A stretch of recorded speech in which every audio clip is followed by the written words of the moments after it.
It's now time for Crime in the DMV, where we bring you the latest headlines from the week. Thank you so much for watching. I'm Sierra Fox. We start in Prince George's County. The family of a man gunned down on New Year's Eve is grieving tonight, and police need your help solving the murder case. Fox 5's Shamari Stone has the details. 27-year-old Michael Shipman Jr.'s father is grieving, demanding to know who killed his son and why. His son was sitting in an SUV around 8 o'clock last night at the Exxon gas station on the 7500 block of Landover Road. A woman was with him. Suddenly, someone came here to the SUV, opened fire, shooting Michael Shipman Jr. and the woman who was with him several times. He died on the scene. Medics drove the woman to a hospital. Tonight, she survived. Her condition is unknown. Prince George's County Police roped off the area at the gas station while crime scene investigators collected evidence. You're now going to hear exclusively from Michael Shipman Jr.'s father. He says Michael had 2 sons, a daughter, and a child on the way. I just want to know why. I would just like to ask the person why, what happened there, that you would want to take my son's life. You talked to your son just an hour before he was murdered. What was his demeanor? How did he seem? He was happy. He was laughing. He was laughing on the phone. And tonight we talked to an employee here at the Exxon gas station. He says that police are reviewing surveillance video. Meanwhile, if you have any information about this murder, call Prince George's County Police. In Landover, I'm Shamari Stone. Back to you.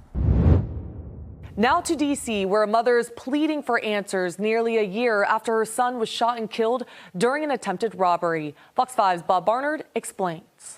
This is a story about an unsolved murder here in D.C. Happened on this block of South Dakota Avenue Northeast in January of this year.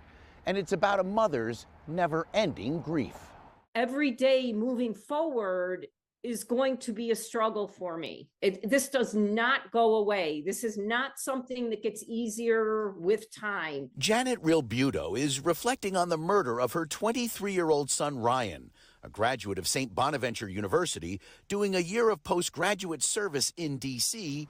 when he was shot and killed on this snowy street during an attempted robbery. The pain, the trauma, the horror of what goes on with the family members after somebody is so suddenly and brutally taken. No goodbyes, no nothing. Just like in a split second, he was gone. Ryan Rilbuto was from upstate New York, came from a close-knit family, one of 3 brothers. This family's life shattered here in the 5,000 block of South Dakota Avenue Northeast, January 18th, 2024. His one of 115 unsolved murders in D.C. this year. Whoever did this has not been caught. There's been no justice. There's been no consequence. There's been nothing. And for my 23-year-old beautiful son, he's in the ground. Ryan had attended a church service with 2 friends here at Immaculate Conception Catholic Church in Shaw. They'd taken a metro train to Fort Totten, decided to walk the rest of the way home because it was a beautiful snowy night. And this act, this one split second, has completely changed all of our lives. Janet's 2024 yearbook is a scrapbook of notes and letters and news articles about Ryan. I have not read them all. And Janet says the police reaction to the recent murder of the healthcare CEO in New York City leaves her longing for answers. I want to talk to the mayor in D.C. I would like to talk to the higher ups to see what's going on. I need some assurance, something to know that this case is not just on the bottom of somebody's desk right now, that there's a network of people that are continuing to try to find who murdered Ryan. I've also spoken to D.C. police today. They tell me this is not a cold case and that leads are still coming in and being pursued. Staying in the district, a D.C. elected official is the latest victim of a car break-in, and the crime was caught on camera. Fox 5's Lily Zhang shares more. Commissioner Tricia Duncan says this area, Spring Valley, is not known for violent crime. That, of course, is a good thing, but she says neighbors have expressed concerns about car break-ins and theft. She experienced it herself nearly 2 weeks ago. This is video she shared with Fox 5. Duncan is the ANC 3D commissioner for 3D02. This is video captured by the cameras equipped on her car around 1:30 in the afternoon on December 20th.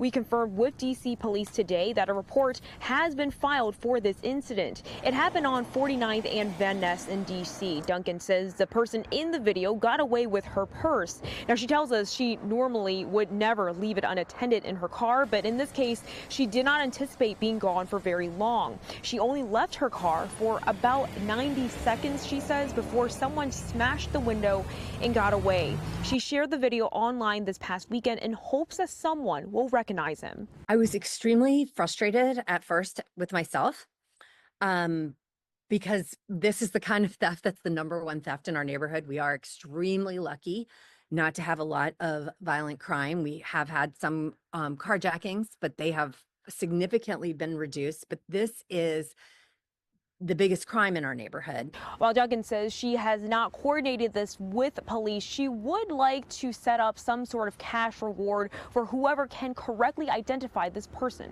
responsible. In Maryland, a mother and father are devastated after their son was shot multiple times in Prince George's County. Police say he was a rideshare driver working at the time of the shooting. Fox 5 Shamari Stone has the latest. 36-year-old Watson Abdullah's family is devastated and they hope that he survives. Right now, he is at a hospital in critical condition. His mother tells me that he recently became a father just 4 months ago and he was working hard as a rideshare driver to support his family. Well, he was found right here near this area. This is where the rideshare actually came to this parking lot near this storage facility that you're looking right here on Bladensburg Road. Tonight, it's a mystery. His family demanding to know who shot him and why. Prince George's County Police and Cottage City Police drove here for the report of a shooting on the 3300 block of Bladensburg Road around 10:45 last night. That's when police found 36-year-old Watson Abdullah suffering with several gunshot wounds. Police say he was the rideshare driver and working at the time. Tonight, police are trying to find a suspect and motive in this case. Was Abdullah targeted? Was this a robbery? Was the shooter a rideshare customer? These are some of the questions police are trying to answer as they investigate. Meanwhile, a law enforcement source who is close to this investigation tells me Watson Abdullah was on the phone with a relative right before the shooting. The relative allegedly heard the suspect say, "Turn down the radio," and Abdullah allegedly responded, "Please don't shoot me." Then the shots were fired. Crime scene investigators say that they recovered shell casings from this parking lot. They're still investigating and urge anyone with information about this shooting to call Prince George's County Police. I'm Shamari Stone in Bladensburg. Back to you. In our nation's capital, violent crime was lower last year than back in 2023, but many are wondering if the city's residents feel the change. Fox 5's Bob Barnard is breaking down those numbers. It all depends on who you ask and in what part of the city. And if you've been a victim of a crime, the stats are just that. We spent part of the morning with D.C. police at a barricade situation on Wagner Street in Southeast. Eventually ended peacefully with one man arrested.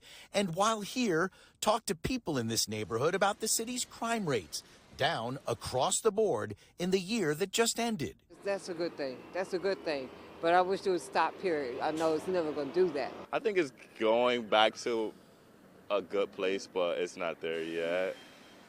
So we'll see. Here are the numbers from D.C. police. There were 190 homicides in D.C. in 2024, down from 274 in 2023. For comparison's sake, there were 166 murders in the city the year before the pandemic. Total violent crime last year was down 35%. Property crimes down 11% here in the nation's capital. I'm not going to even lie about that. No, I don't feel like crime is down in our area. Not at all. And just a few days ago, I found both of my mom's and my car side doors very slightly propped open, and someone had been rummaging through the cars in the middle of the night. And it doesn't stop people with the cams. People are just feels like you're always being preyed on. D.C. police tell us armed carjackings were down 53% last year. Robberies down 39%. So DC residents should know that we took their calls to action seriously. But officials, including Brooke Pinto, chair of the DC Council's Committee on the Judiciary and Public Safety, will tell you one violent crime is one too many. And that's why she helped to shepherd the Secure DC legislation into law last year. There is still far too much crime, especially gun violence in our city.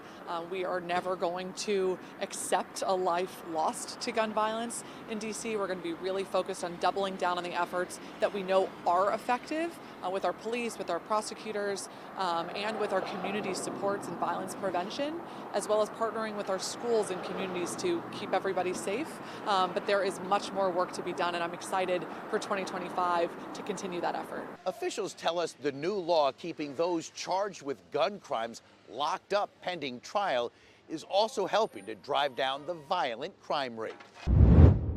Well, that does it for this week's Crime in the DMV. Stay ahead with Fox 5 right here on Fox Local. We have new episodes each and every week. We'll see you then.